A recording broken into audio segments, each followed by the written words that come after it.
Hello বন্ধুরা, আজকে একটা নতুন ভিডিও নিয়ে এসেছি। পাবদা মাছের ঝাল করব। দেখুন, পাবদা মাছটা আমি ভেজে তুলে রেখেছি নুন হলুদ দিয়ে। তো তেলটা গরম হয়ে গেছে, এর মধ্যে একদম কালো জিরে ফোড়ন দেবো। এর মধ্যে পেঁয়াজ, আদা, রসুন আর কাঁচা লঙ্কা আছে আর টমেটো আছে, এটা দিয়ে দেবো।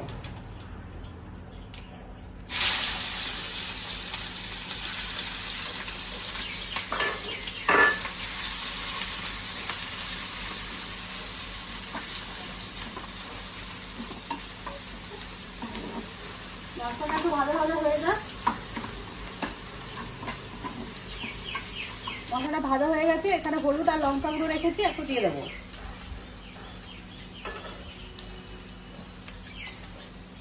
আর একটা সর্ষে বাটা রেখেছি, সর্ষে বাটাও দিয়ে দিলাম। তো ভালো করে মশলাটা একটু কষিয়ে নেবো।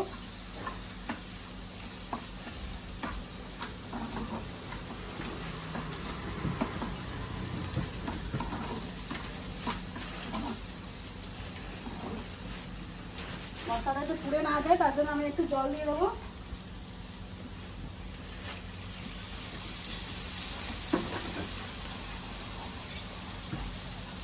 মশলাটা একটুখানি ভাজা হয়ে যায়, তার মধ্যে এর মধ্যে আমরা নুন আর চিনিটা দেবো, অ্যাড করবো।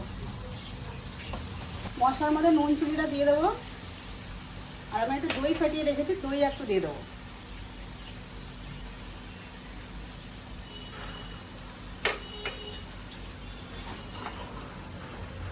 মশলাটা ভালো করে কষিয়ে নিয়ে তখন আমরা মাছটার মধ্যে দিয়ে দেবো। দেখুন, মশলাটা হয়ে গেছে। এর মধ্যে আমি এবার পাবদা মাছগুলো দিয়ে দেবো।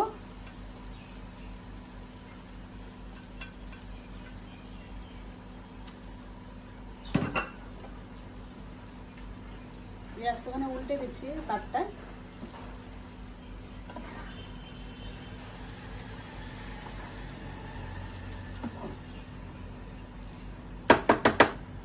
এটা একটু ফুটে গেলে আর মাছটা নরম হয়ে গেলে আমরা নামিয়ে দেবো। দেখুন, মশলার মধ্যে মাছটা দিয়ে দিয়েছি। তো মাছটা একটু নরম হয়ে যাবে। আমরা একটু কম আঁচে রেখেছি, তাই এই জন্য ঢাকা দিয়ে দিলাম। দিলে মাছটা একটু সেদ্ধ হয়ে গেলে আমরা এটাকে নামিয়ে নেবো। দেখুন, রান্নাটা এরকম হয়েছে। তো আপনাদের যদি রান্নাটা ভালো লেগে থাকে তো লাইক করবেন, কমেন্ট করবেন, শেয়ার করবেন। আর গরম ভাতে এটা খাবেন, তো খেয়ে আমাকে বলবেন।